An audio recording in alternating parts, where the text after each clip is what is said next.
സംവരണ അവകാശ സംരക്ഷണ സമിതിയുടെ നേതൃത്വത്തിൽ ഉപസംവരണത്തിൻ്റെ പ്രസക്തിയും പ്രാധാന്യവും എന്ന വിഷയത്തെ അടിസ്ഥാനമാക്കി കൺവെൻഷൻ സെപ്റ്റംബർ 29 രാവിലെ 10:30 ഏറ്റുമാനൂരിൽ നടക്കും. സുപ്രീം കോടതി വിധിയിലെ സാമൂഹ്യനീതിയുടെ മൂല്യങ്ങളെ ഉയർത്തിപ്പിടിക്കാനും ഈ സന്ദേശം ജനങ്ങളിലെത്തിക്കാനുമാണ് കൺവെൻഷൻ സംഘടിപ്പിക്കുന്നത്. പ്രസ് ക്ലബ്ബ് ഹാളിൽ രാവിലെ 10:30 കൺവെൻഷൻ മുതിർന്ന മാധ്യമപ്രവർത്തകൻ MJ ബാബു ഉദ്ഘാടനം ചെയ്യും. KK ജിൻഷു അധ്യക്ഷത വഹിക്കും. സാമൂഹ്യ ചിന്തകൻ KM സലീംകുമാർ വിഷയാവതരണം നടത്തും. CS George, Saji Kollam, SK Aneesya, Saji Pampady, Baiju Pathanapuram, Sibi Manjoor, TT Manoj, Vincent Mathew തുടങ്ങിയവർ സംസാരിക്കും.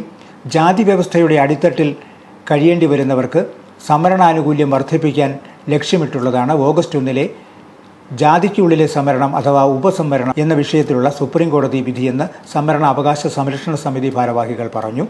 സമൂഹത്തിലെ ഏറ്റവും പിന്നോക്കം നിൽക്കുന്ന വിഭാഗങ്ങളുടെ പ്രാതിനിധ്യം കൂടി സമൂഹത്തിൻ്റെ എല്ലാ ഇടങ്ങളിലോടും സാധ്യമാക്കുന്നതിന് വേണ്ടിയുള്ള ഒരു നടപടി എന്ന നിലയിലാണ് ആ സുപ്രീം കോടതി വിധിയെ കാണേണ്ടത്.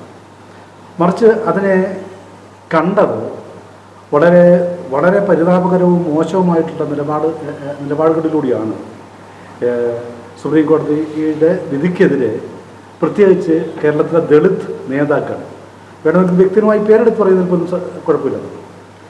മുൻപ് ഇന്ത്യയിൽ ഒരിക്കൽ പോലും ഏതെങ്കിലും ഇപ്പോൾ മണ്ഡൽ കമ്മീഷൻ റിപ്പോർട്ട് നടപ്പിലാക്കുന്ന വിഷയം ഉൾപ്പെടെ ഇന്ത്യയിലെ ദളിതരോ ആദിവാസികളോ പിന്നോക്കക്കാരോ അഭിമുഖീകരിക്കുന്ന ഏതെങ്കിലും പ്രശ്നങ്ങൾ ഉൾപ്പെടെ ഒരു കാര്യത്തിലും ആത്മാർത്ഥമായി മുമ്പോട്ട് വരാതിരുന്ന ആളുകൾ പ്രത്യേകിച്ച് സാമ്പത്തിക സംവരണം നടപ്പിലാക്കിയപ്പോൾ, അല്ലെങ്കിൽ 90കളിൽ ക്രീമീലർ ഫസ്റ്റ് സന്ദർഭത്തിൽ നടപ്പിലാക്കിയപ്പോൾ ഒരിക്കൽ പോലും ക്രീമീലറിനോ സാമ്പത്തിക സംവരണത്തിനെതിരെയോ പൊതുവിൽ രംഗത്ത് വരാത്ത ആളുകൾ മുക്തകണ്ഠം സംവരണം നശിക്കാൻ പോകുന്നു, സംവരണം നശിപ്പിക്കാൻ പോകുന്നു, സംവരണം തകർക്കപ്പെട്ടിരിക്കുന്നു, RSSൻ്റെ പരിവാർ സംഘങ്ങളുടെ സ്വാധീനം സുപ്രീം കോടതി വഴി പ്രാബല്യത്തിൽ വന്നിരിക്കുന്നു എന്ന തരത്തിൽ വ്യാഖ്യാനിക്കുന്ന ഏറ്റവും മോശമായ ഒരു നിലപാടാണ് രാജ്യത്തെ